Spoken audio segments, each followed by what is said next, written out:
فیہا فاکہۃ والنخل ذات الاکمام، زمین میں کیا کچھ ہے؟ اب اس کی کچھ مثالیں دے دی تھوڑی سی. فیہا فاکہۃ، اس میں فاکہہ ہے. فاکہہ جو ہے، فاکہہ یفقہ، یہ اصل میں فارحہ یفرح سے مشتق ہے. اہل عرب کہتے ہیں، اہل لغت کہتے ہیں یہ فارحہ یفرح سے ہے. تو فاکہہ کا معنی بھی وہی ہوگا جو فارحہ کا ہوتا ہے. تو فارحہ کا کیا معنی ہوتا ہے؟ خوش ہو جانا. تو فاکہہ سے مراد وہ پھل ہے جو بطور خوراک استعمال نہیں ہوتے بلکہ صرف لذت کے لیے استعمال ہوتے ہیں اور خوشی کے لیے استعمال ہوتے ہیں. یعنی بہت سارے فروٹ انسان صرف اپنی لذت اور خوشی کے لیے استعمال کرتا ہے، وہ بطور ڈائٹ یوز نہیں ہوتے، بطور خوراک، انسان کی جو ڈیلی خوراک ہے اس کے طور پر وہ استعمال نہیں ہوتے. جیسے ہم گندم کو کھاتے ہیں تو بطور خوراک استعمال کرتے ہیں، چاول کھاتے ہیں بطور خوراک استعمال کرتے ہیں. تو یہ کوئی شخص جو ہے وہ لذت کے لیے عام طور پہ نہیں کھاتا. جو پھل وغیرہ کھائے جاتے ہیں وہ ایکسٹرا ہوتے ہیں. تو جتنی ایڈیشنل چیزیں ہیں جو انسان اپنی خوشی اور لذت کے لیے کھاتا ہے، اگرچہ اس کے اندر بھی اللہ تعالیٰ نے غذائیت تو رکھی ہے ہر چیز کے اندر، لیکن جو روزمرہ کی خوراک کے علاوہ جو لذت و خوشی کے لیے چیزیں ہوتی ہیں اس کو فاکہہ کہتے ہیں. والنخل، اور جو کھجور ہے نا، یہ دونوں کاموں کے لیے استعمال ہوتی ہے. یہ ڈیلی خوراک کے لیے بھی استعمال ہوتی ہے، یہ لذت کے لیے بھی استعمال ہوتی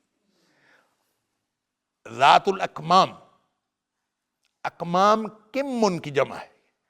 کمن کا معنی ہوتا ہے غلاف. تو ذات الاکمام، اس کے جو خوشے ہیں وہ غلاف میں ہوتے ہیں. تو گویا جو ایسے یہ جو کھجور ہے اس کے خوش غلاف والے گوشے رکھنے والی کھجور وہ بھی اللہ نے بنائی ہے. اب یہ ایک ہو گیا صرف لذت و خوشی کے لیے استعمال ہونے والے پھل. پھر ایک ایسا پھل جو لذت و خوشی کے لیے بھی استعمال ہوتا ہے اور خوراک کے لیے، ڈیلی خوراک کے لیے بھی استعمال ہوتا ہے. اب آگے آ جائیے، والحب ذو العصف والریحان، اور اللہ نے غلہ بنایا. حب کا مطلب ہے دانہ. تو دانے دار جتنی بھی گندم ہے، مکئی ہے، چاول ہے، کوئی بھی چیز جو دانے والی بنائی. ذو العصف، بھوسے والی. والحب ذو العصف، بھوسے والا غلہ، یعنی جس سے آپ کو ایکسٹرا چیز، چاول آپ جب آپ نے کھانے ہوتے ہیں اس میں بھوسا الگ نکلتا ہے اور آپ کی خوراک الگ نکلتی ہے. گندم ہے، اس کا بھوسا الگ نکلتا ہے اور آپ کے لیے خوراک الگ نکلتی ہے. والحب ذو العصف، تو یہ قرآن میں کعصف مأکول، جیسے کھایا ہوا بھس، تو جو ایک بالکل کوڑا ہوتا ہے الگ سے ایک بھوسا نکل جاتا ہے وہ عصف ہے. تو ایسے دانے، ایسا غلہ جو بھوسے والا غلہ ہے. والریحان، اور ایسی چیز بھی بنائی جو خوشبو کے لیے ہوتی ہیں.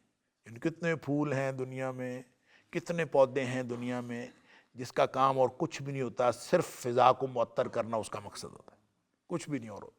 یعنی وہ کھانے کے لیے استعمال نہیں ہوتی. اب دیکھیں 4 قسم کی چیزیں یہاں بیان ہو گئی. صرف لذت اور خوشی کے لیے انسان جو کھاتا ہے وہ، پھر وہ پھل جو دونوں مقاصد کے لیے استعمال ہوتا ہے، لذت کو خوشی کے لیے بھی اور ڈیلی خوراک کے لیے بھی. پھر وہ غلہ جو صرف اور صرف انسان کی خوراک کے لیے استعمال ہوتا ہے. اور پھر وہ چیزیں جو صرف اور صرف فضاؤں کو معطر کرنے کے لیے ہوتی ہیں، جو خوشبو کا کام دیتے ہیں. اگرچہ جو غلہ ہوتا ہے یا غلے کی اپنی خوشبو ہوتی ہے اور ہر چیز کی خوشبو ہوتی ہے. غلہ جس جگہ گندم پڑی ہوئی ہو، آپ اس جگہ جائیں ذرا، آپ کو ایک خاص قسم کی خوشبو ہوگی. گندم کی ایک اپنی خوشبو ہے، اور بلکہ بقول کسے گندم کا ایک خمار بھی ہوتا ہے، خمار گندم اس کو کہتے ہیں. تو وہ آپ اگر اس کو کھاتے ہیں تو آپ کو ایک نشہ بھی چڑھتا ہے. تو ایک نشہ وہ ہے جو اس کی خوشبو میں ہے. غلہ، ہر چیز، چاول پڑے میں اس کی ایک اپنی الگ خوشبو ہے، مکئی پڑی ہے اس کی الگ خوشبو ہے. ہر غلے کی اپنی خوشبو ہوتی ہے، وہ تو ہوتی ہے. لیکن یہاں والریحانو ہے. اگر تو ہوتا نا والریحانی، نون کے نیچے زیر ہوتی، تو پھر اس کا معنی یہ ہوتا کہ وہ غلہ جو بھوسے والا بھی ہے اور خوشبو والا بھی ہے. پھر اس کا ترجمہ یہ ہوتا. اب یہ والریحانو ہے تو اس کا مطلب ہے بھوسے والا غلہ الگ چیز ہے اور خوشبو بنائی یہ الگ چیز ہے. جو خوشبودار چیزیں ہیں، ریحان ایک پودا بھی ہے جس کو کہتے ہی ریحان ہے. تو باقی اور اس کے علاوہ جتنے بھی خوشبودار پودے ہیں وہ سارے کے سارے اس سے مراد ہو سکتے ہیں۔ اچھا، ایک ہمارے بڑے معروف قاری ہیں، وہ پڑھتے ہوئے انہوں نے تلاوت کر، بڑی معروف ان کی تلاوتیں ہیں، تو ان کی ایک جو سورہ الرحمن کی انہوں نے تلاوت کی ہے، بڑی ایک بہت بڑی مجلس کے اندر انہوں نے کی تھی، پرانی بات ہے، کئی سال پرانی، اور ان کی وہ اب تک چل رہی ہے مختلف کیسٹس کے اندر، اور یہ یوٹیوب پہ بھی پڑی ہوئی ہے۔ وہ اس میں پڑھتے ہوئے اپنے جوش میں وہ انہوں نے والریحان، جب اس کو ملا کے پڑھا ہے نا تو انہوں نے والریحان والحب ذو العصف والریحان پڑھا ہے، اور آپ اندازہ کریں اس سے ترجمے میں کیا فرق پڑ جاتا ہے۔ اگر آپ ریحان پڑھیں ہیں، ریحان پڑھتے ہیں، تو ہم تو عام طور پہ اس آیت پہ رک جاتے ہیں نا، والحب ذو العصف والریحان، تو اگر آپ رک گئے تو پھر تو اس کے اندر معنی موجود ہے۔ سکوت اختیار کیا تو ریحانوں بھی ہو سکتا ہے، ریحان بھی ہو سکتا ہے، نے بھی ہو سکتا ہے جب آپ رک گئے تو، لیکن جب آپ رکے نہیں اور آپ نے ملا کے پڑھا تو پھر تو ریحانوں پڑھنا پڑے گا، ریحانی پڑھنا غلط ہوگا۔ لہٰذا وہ غلطی آپ دیکھیں کسی سے بھی ہو سکتی ہے، اور یہ غلطی معنی کے اندر غلطی بنتی ہے کہ اتنا ذرا سا فرق کرنے سے یہ فرق پڑ جاتا ہے کہ وہ ریحانی ہوگا تو اس کا معنی ہوگا کہ یہ صفت بن جائے گی اس غلے کی، الحب کی، کہ خوشبو والا غلہ اور بھوسے والا غلہ۔ لیکن اگر ریحانو پڑھیں گے جو کہ اصل میں ہے ریحانو، تو اس کا معنی یہ ہوگا کہ چار مختلف چیزیں ہیں، خوشبو والی چیزیں سب سے آخر پہ، پھر بھوسے والا غلہ جو کھانے پینے کے لیے استعمال ہوتا ہے، خوراک کے لیے استعمال ہوتا ہے، اور پھر نخل جو لذت و خوشی کے لیے بھی اور خوراک کے لیے بھی، پھر اس کے پیچھے صرف اور صرف فاکہہ۔ تو یہ ساری چیزیں اللہ تعالیٰ نے زمین سے اگائی ہیں، سبحان اللہ۔ والارض وضعها للانام، تو اللہ تعالیٰ نے جن لوگوں کے لیے، جو مخلوق ان چاروں چیزوں سے مستفید ہوتی ہے، انعام سے، وہ انعام میں وہ شامل ہے۔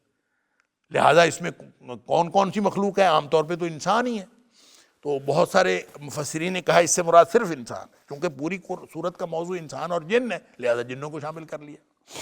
اب جنوں کو شامل کرنے سے ایک اور مسئلہ بنتا ہے، میں آگے فَبِأَيِّ آلَاءِ رَبِّكُمَا تُكَذِّبَانِ پہ پہنچوں گا، تو پھر میں کچھ عرض کرتا ہوں۔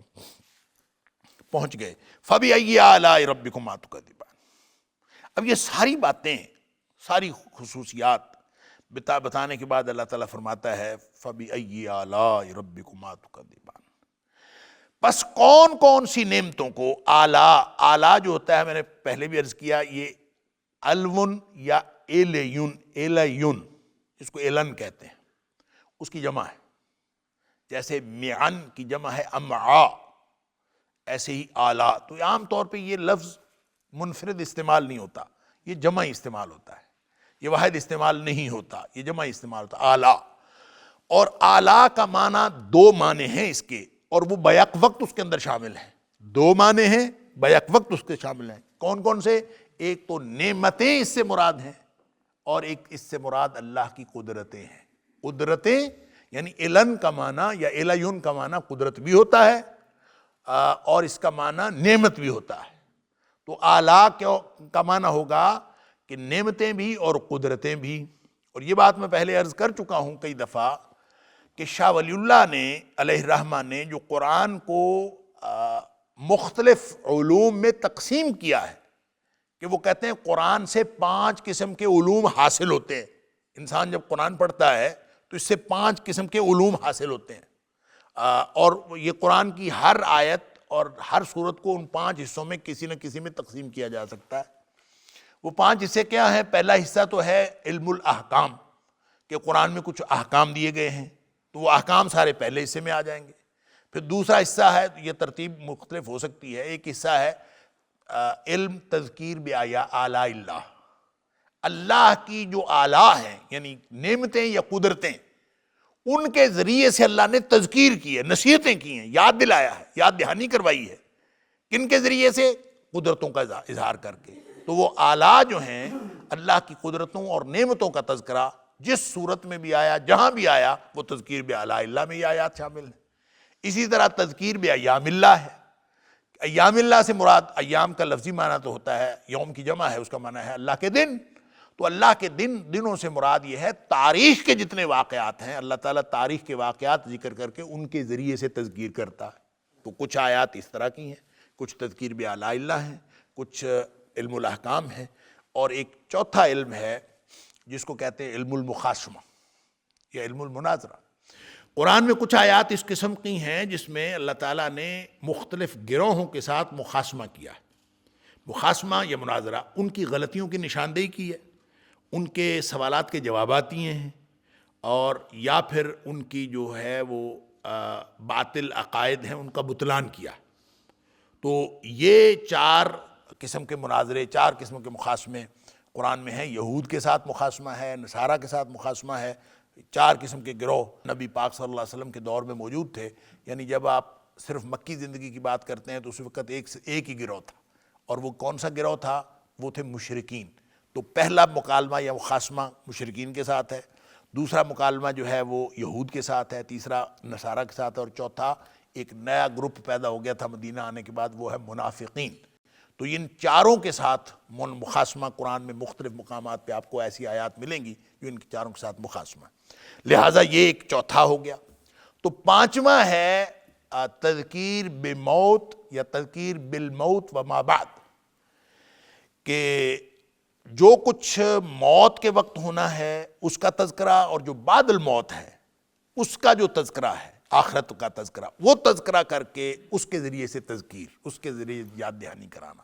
تو گویا 3 قسم کی یاد دہانیاں ہیں، موت کا تذکرہ، جنت جہنم کا تذکرہ، اس کے تذکرے کر کے اس سے اللہ تعالیٰ جو ہے وہ یاد دہانی فرماتا ہے، تذکیر کرتا ہے، یا پھر اللہ کی نعمتوں اور قدرتوں کے ذریعے سے تذکیر بآلاء اللہ ہے، یا پھر تاریخ کے واقعات کا تذکرہ کر کے تذکیر بایام اللہ ہے، اور یا پھر علم المخاصمہ ہے، اور یا پھر علم الاحکام ہے۔ قرآن کی ساری آیات کو آپ ان 5 حصوں میں تقسیم کر سکتے ہیں۔ تو آلاء اللہ جو ہیں، تذکیر بآلاء اللہ جو ہے، اس میں آپ سمجھیں کہ سب سے بڑی جو اللہ کی نعمتوں اور قدرتوں کا جو بیان ہے، اس کی سب سے نمایاں صورت جو ہے سورہ الرحمن۔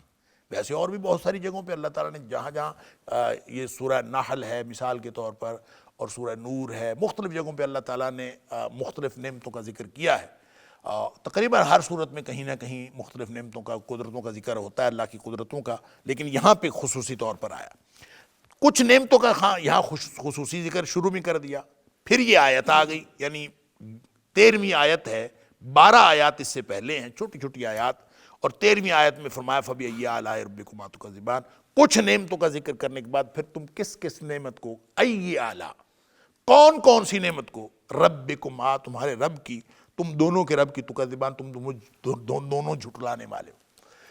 اچھا، یہ جو تثنیہ بیان ہوا ہے، ربکما، تم دونوں کے، اور 2 گروہ، تکذبان، تم دونوں جھٹلاتے ہو، کس کس چیز کو تم جھٹلاتے ہو؟ تو یہ 2 گروہ جو بیان ہوئے ہیں، اسی سے سارے تقریباً مفسرین نے یہ مراد لیا ہے کہ اس سے مراد جن اور انسان ہے، اور یہ پھر خاص صورت ہے جس میں جنوں اور انسانوں دونوں کو مخاطب کیا گیا ہے۔ ویسے تو جنوں اور انسانوں کو مخاطب نہیں کیا، تو چونکہ جن اور انسان دونوں ہی مکلف ہیں، تو اس کا مطلب ہے جہاں قم کہا جاتا ہے، تم کہہ کے مخاطب کیا جاتا ہے، اور جہاں بھی یا ایھا الذین آمنوا کہہ کے مخاطب کیا جاتا ہے، یا ایھا الناس کہہ کے مخاطب کیا جاتا ہے، تو اس میں انسان اور جن سارے شامل ہوتے ہیں۔ مومن، یا ایھا الذین آمنوا، اس میں مومن انسان بھی ہیں، مومن جن بھی ہیں، اور اسی طرح یا ایھا الناس، اس میں انسان، عام انسان بھی ہیں، اور اس میں عام جن بھی ہیں، سارے اس سے مراد ہیں۔ اور خاص طور پر بھی یہاں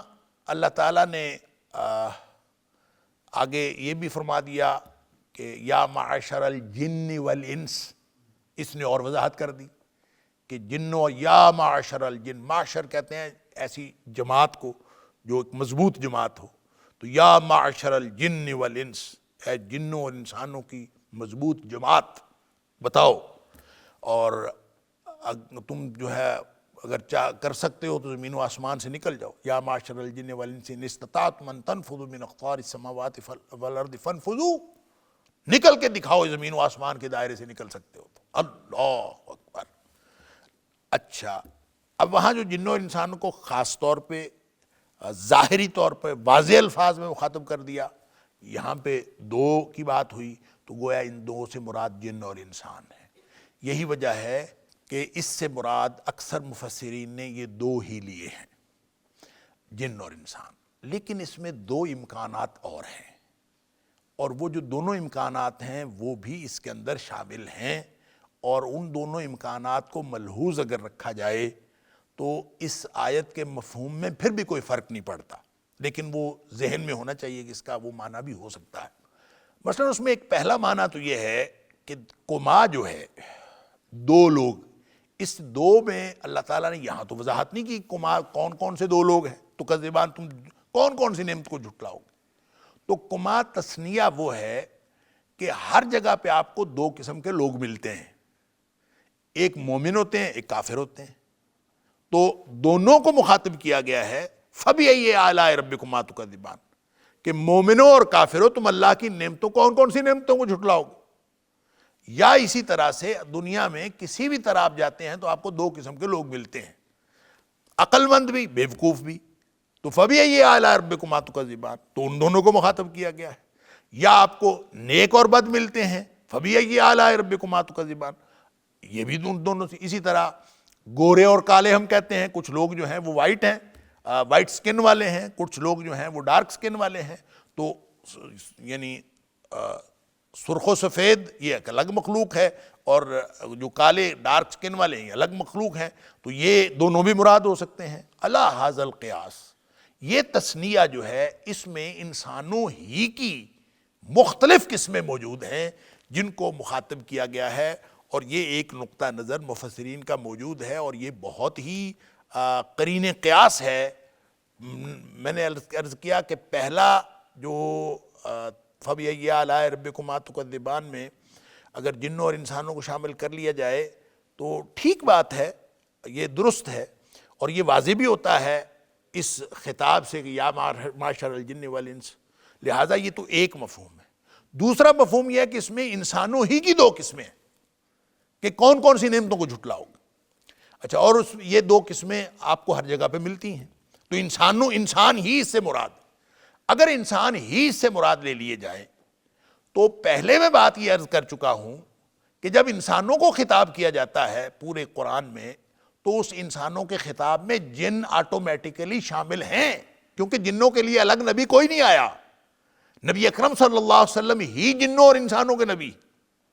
اچھا، بعض نے کہا کہ جنوں کے لیے کبھی کوئی جنوں میں سے کبھی نبی ہو ہی نہیں سکتا، تو انسانوں کے پیدا ہونے کے بعد تو نہیں ہوا، یہ تاریخی حقیقت ہے۔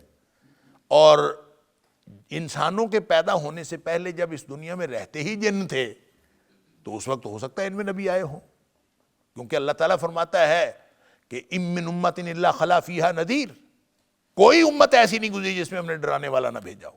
تو یہ کیسے ہو سکتا ہے کہ اس سے پہلے جن دنیا میں بستے تھے اور اللہ نے ان کو ڈرانے والا بھیجا ہی نہیں تھا؟ یہ کیسے ہو سکتا ہے؟ ابلیس جو نیک جن تھا، جو اپنے نیکی اور تقوی اور زہد کی وجہ سے وہ فرشتوں کے ساتھ جا شامل ہوا تھا، تو وہ کیسے نیک ہو گیا؟ اس کو نیکی بدی کا تصور کہاں سے ملا؟ تو اس کا مطلب ہے کوئی ڈرانے والا تو آیا ہوگا۔ تو اس سے مراد یہ ہے کہ اگر ما قبل جو تاریخ ہے انسانوں کے، آدم علیہ السلام سے ما قبل جو تاریخ ہے، اس جب صرف جن دنیا میں تھے اس وقت ان کے اندر کوئی نبی آیا ہو تو آیا ہو، لیکن جب سے آدم علیہ السلام پیدا ہو گئے تو اللہ تعالیٰ نے آدم علیہ السلام کو فضیلت اور فوقیت دی، نہ صرف جنوں کے اوپر بلکہ فرشتوں کے اوپر بھی فوقیت دی۔ اس کے بعد کوئی بھی نبی جنوں میں سے نہیں آیا، انسانوں کے نبی ہی جنوں کے نبی ہوتے ہیں، لہذا نبی اکرم صلی اللہ علیہ وآلہ وسلم ہی جنوں کے نبی ہیں۔ اور اسی وجہ سے سورہ احقاف کے اندر ہم نے پڑھا کہ جنوں نے نبی کریم صلی اللہ علیہ وسلم سے قرآن پڑھ کے، قرآن سن کے انہوں نے جو ہے اس ایمان کا اظہار کیا۔ اب یہ جو یعنی جب ہم اس سے ان کما سے مراد مومن کافر، نیک بد، گورے کالے سب یہ مراد لیتے ہیں، تو اس میں جب یعنی انسانوں ہی کے دو گروہ مراد لیتے ہیں تو اس میں جنوں کے دو گروہ بھی شامل ہیں، یعنی نیک جن اور بد جن، مومن جن اور کافر جن، یہ وہ بھی سارے اس کے اندر شامل ہوں گے۔ لیکن کما سے مراد جو ہے نا، ہم خطاب کن کو ہے؟ مومنوں کافروں کو، نیک بد کو، یہ ہم خطاب اس سے مراد لے سکتے ہیں۔ تیسری اور آخری بات یہ ہے کہ عرب میں یہ اہل لغت نے یہ بات بہت واضح طور پر لکھی ہے، اور بعض مفسرین نے اس کو بہت اہمیت دی ہے۔ وہ کہتے ہیں کہ یہ جو تثنیہ ہے نا، تثنیہ عربوں کے ہاں اسلوب ہے کہ وہ بعض اوقات صرف سٹریس کے لیے اور بات میں وزن پیدا کرنے کے لیے اس کو تثنیہ کے طور پر استعمال کرتے ہیں، یعنی جو صیغہ ہے وہ تثنیہ کا استعمال کرتے ہیں۔ مثال اس کی ایک یہ ہے کہ جیسے سورہ قاف کے اندر ہم پڑھ آئے ہیں القیا فی جہنم، داخل کر دو ان کو جہنم میں۔ اب القیا، تم دونوں داخل کر دو ان کو جہنم میں، القیا، اب یہ دونوں کے لیے ہے۔ اب دونوں کون ہیں وہاں؟ اس سے پیچھے ذکر ہوا ہے سائق و شہید، ایک جو سائق ہے جو اس کو لے کے چلنے والا، اور ایک گواہ جو اس کے ساتھ گواہ ہے۔ اب وہ ظاہر ہے تو دونوں فرشتے، اب یا تو ان دونوں کو کہا گیا کہ تم دونوں اس کو جہنم میں ڈال دو، یا پھر کسی ایک کو ہی حکم ہے، یا پھر یہ مبالغے کے لیے ہے۔ تو بعض نے کہا ہے کہ یہ مبالغے کے لیے ہے۔ القیا اصل میں جب بھی کسی بات کے اندر زور ڈالنا ہوتا ہے نا تو اس میں تثنیہ کا صیغہ اس لیے استعمال کرتے ہیں کہ وہ اصل میں دو دفعہ کہنے کی جو ہے وہ یوں کہہ لیجئے کہ دو دفعہ ایک کام کرنے کی تاکید کی جاتی ہے اور اس میں مبالغہ ہو جاتا ہے۔ یعنی القیا کا معنی ہوگا وَأَلْقِ وَأَلْقِ، اس کو ڈال دو اور ڈال دو، یعنی زور پیدا کرنے کے لیے۔ تو عربی میں اسلوب یہ ہے القیا کہہ دیا جاتا ہے اکٹھا ہی، القیا اس کو ڈال دو، یعنی ہر صورت میں ڈال دو۔ تو یہ کہنا کہ اس کو جہنم میں ڈال دو، یہ زور پیدا کرنے کے لیے تثنیہ کا استعمال ہوا ہے، وگرنہ یہ ایک ہی فرشتے کو کہا جا رہا ہے کہ تم اس کو جہنم میں ڈال دو۔ تو تاکید پیدا کرنے کے لیے اور زور پیدا کرنے کے لیے تثنیہ کا صیغہ استعمال ہوتا ہے، اور یہ عرب کے اندر اسلوب پایا جاتا ہے۔ ہو سکتا ہے یہی مراد، ایک مراد تو یہ القیا، سائق اور شہید، ان کو کہا جا رہا ہے اس کو جہنم میں ڈال دو، ایک یہ ہے کہ اس کو۔ تو قرآن میں یہ گنتی کے اعتبار سے ہم کہیں کہ یہ اس سے مراد، تثنیہ سے مراد لازمی طور پر دو لوگ ہی ہیں۔ جب تثنیہ ہے، جیسے ہم عمومی اسلوب اختیار کرتے ہیں کہ واحد، تثنیہ اور جمع، واحد ایک ہوتا ہے گنتی کے اعتبار سے، تثنیہ دو ہوتے ہیں گنتی کے اعتبار سے، جمع تین یا تین سے زیادہ ہوتے ہیں گنتی کے اعتبار سے۔ تو قرآن میں جو کچھ بھی استعمال ہوا ہے وہ لازماً اس گنتی کے اعتبار سے نہیں ہے، صرف مبالغے اور تاکید کے اعتبار سے بھی ہو سکتا ہے۔ اس کی ایک مثال یہ ہے کہ جیسے اللہ تعالیٰ سورہ ملک کے اندر فرماتا ہے کہ بار بار، کرتین کا معنی تو دو دفعہ ہے، ترجمہ ہم کرتے ہیں بار بار، کرتین دو دفعہ، اس کا کرتین تو تثنیہ ہے، تو تثنیہ کا معنی تو یہ ہو سکتا ہے گنتی آپ کریں کہ دو دفعہ نگاہ ڈالو، تو کرتین کا معنی دو دفعہ نہیں ہے، کرتین کا معنی بار بار ہے، یعنی ایک چیز کو تثنیہ کا لفظ استعمال ہوا، تثنیہ کا صیغہ استعمال ہوا، اور وہ اس کو تاکید کے لیے استعمال ہوا کہ بار بار۔ تو اس کا مطلب یہ ہے کہ یہ جو فَبِأَيِّ آلَاءِ رَبِّكُمَا تُكَذِّبَانِ ہے، یہاں بھی جو تثنیہ استعمال ہوا ہے، یہ اصل میں صرف تاکید کرنے کے لیے اللہ کریم نے استعمال فرمایا ہے، اور اس سے مراد واحد فرد ہی ہے، انسان ہی اس سے مراد ہے، اس کے علاوہ کوئی اس سے مراد نہیں۔ نمبر ایک، جن اور انسان مراد ہے۔ نمبر دو، انسانوں کی دو قسمیں مراد ہیں۔ نمبر تین، انسان ہی مراد ہیں، اور یہ تثنیہ کا صیغہ صرف تاکید کے لیے ہے۔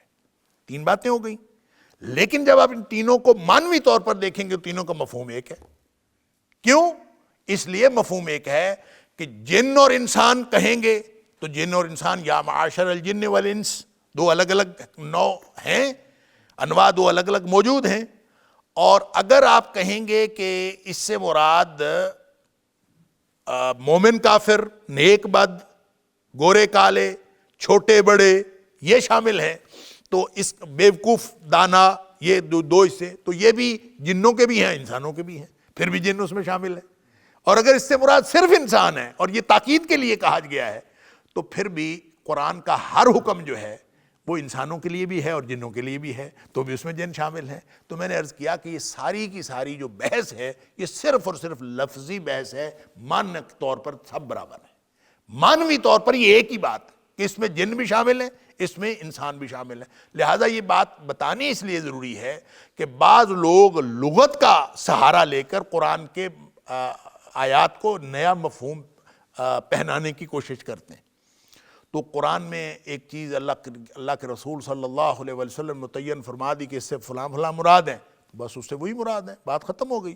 اور اس میں ایک اور حدیث سے بھی اس کی تصدیق ہوتی ہے، اور یہ ترمذی شریف کے اندر یہ حدیث ہے کہ نبی کریم صلی اللہ علیہ وسلم نے یہ سورت جو سورہ الرحمن ہے یہ سنائی، نبی پاک صلی اللہ علیہ وسلم نے صحابہ کرام کو یہ سورت سنائی، اول سے لے کر آخر تک، شروع سے لے کر آخر تک پوری سورت سنائی۔ اللہ اکبر!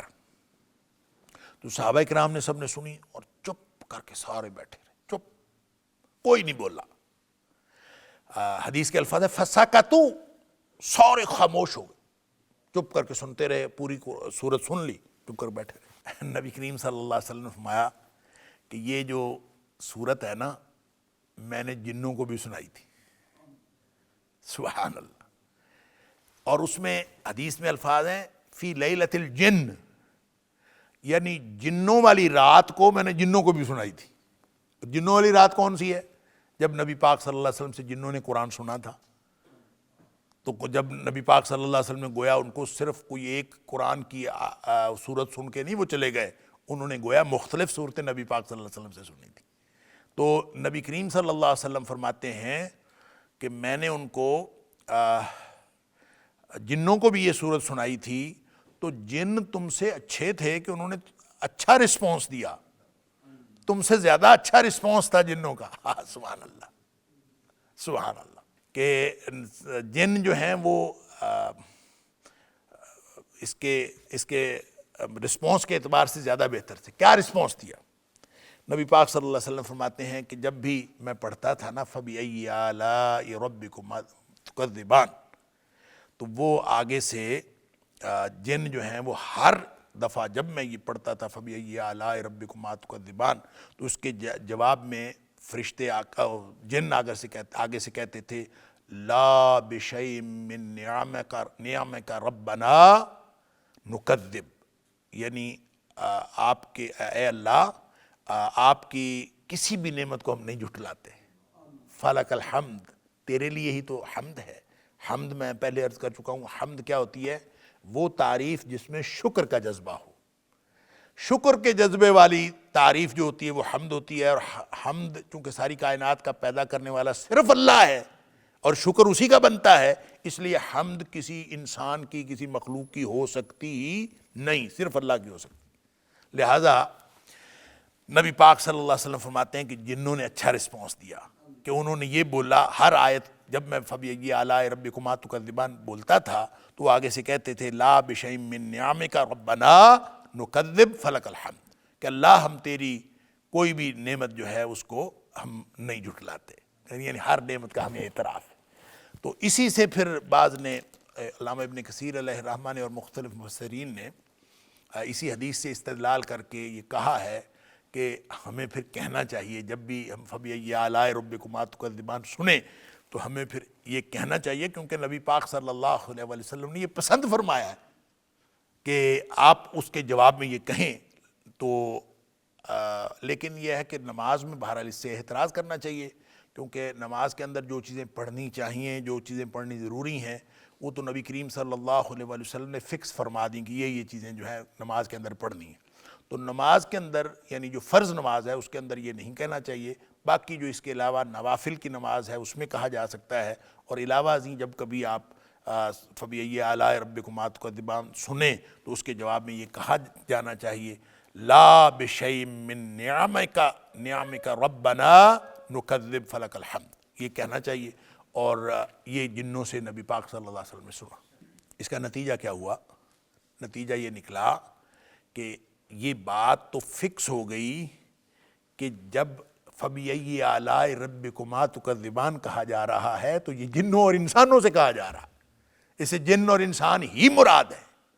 اور نبی کریم صلی اللہ علیہ وسلم فرمایا میں نے جنوں کو سنائی تھی، جنوں نے آگے سے یہ کہا تھا، تم نے آگے سے یہ کہا ہی نہیں، تم لوگ بالکل خاموش رہے، تو جو گویا خاموشی بھی اچھا رسپانس ہے لیکن جنوں کا رسپانس زیادہ اچھا تھا۔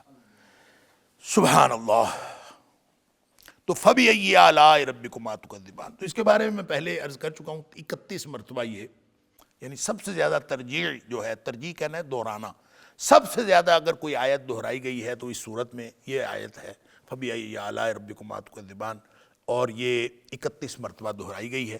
تو نبی پاک صلی اللہ علیہ وآلہ وسلم نے تو اتنی بات فرما دی کہ جنہوں نے یہ رسپانس دیا تھا، نبی پاک صلی اللہ علیہ وسلم نے اس طرح کی تفصیل تو نہیں بیان فرمائی کہ کس جو ہے وہ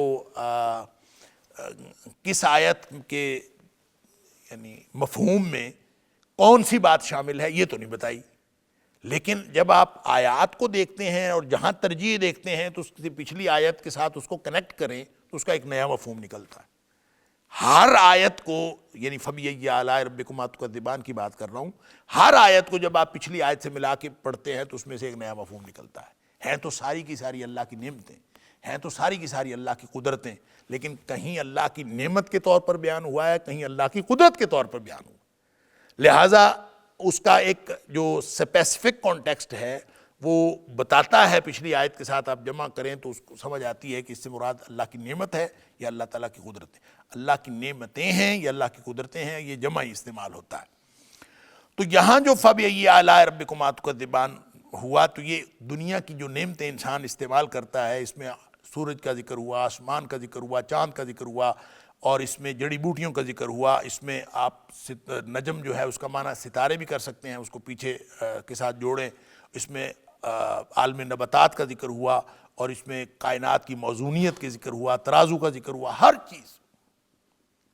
اور پھر خوراک کے اعتبار سے جو چیزیں کھانے کی تھیں، پھل ہیں، خوشبودار پودے ہیں، غلہ ہے، کھجور ہے، سب کچھ کا ذکر کر کے فرمایا فَبِأَيِّ آلَاءِ رَبِّكُمَا تُكَذِّبَانِ. تو اس کا مطلب ہے یہ نعمتیں ہیں جن کے بارے میں کہا کون کون سی نعمت کو جھٹلاؤ گے. اتنے نعمتیں اللہ تعالیٰ نے عطا فرمائی ہیں، ان کو کیسے جھٹلاؤ. تو اگر ہم اس کو اس اعتبار سے دیکھیں تو جو پہلا حصہ ہے اس میں چونکہ نعمتوں کا ذکر ہے تو اس میں 8 مرتبہ فَبِأَيِّ آلَاءِ رَبِّكُمَا تُكَذِّبَانِ آئے، 8 مرتبہ. اور 7 مرتبہ دوسرے حصے میں جس میں قیامت کی ہولناکیاں ہیں یا آخرت کی ہولناکیاں ہیں یا عذاب جہنم کا ذکر ہے. تو عذاب جہنم کا ذکر ہے یا کسی بھی قسم کی خوف کی اور ہولناکی کی بات کی گئی ہے، 7 دفعہ اس میں جو ہے فَبِأَيِّ آلَاءِ رَبِّكُمَا تُكَذِّبَانِ ہے. تو معنی اس کا قدرت کریں یا اللہ کی قدرتیں یا اللہ کی نعمتیں کریں، لیکن ایک ترتیب کے ساتھ 7 دفعہ جہنم اور اس کے تذکرے اور آخرت کے تذکرے کے بارے میں، خاص طور پہ جو عذاب کا تذکرہ ہے.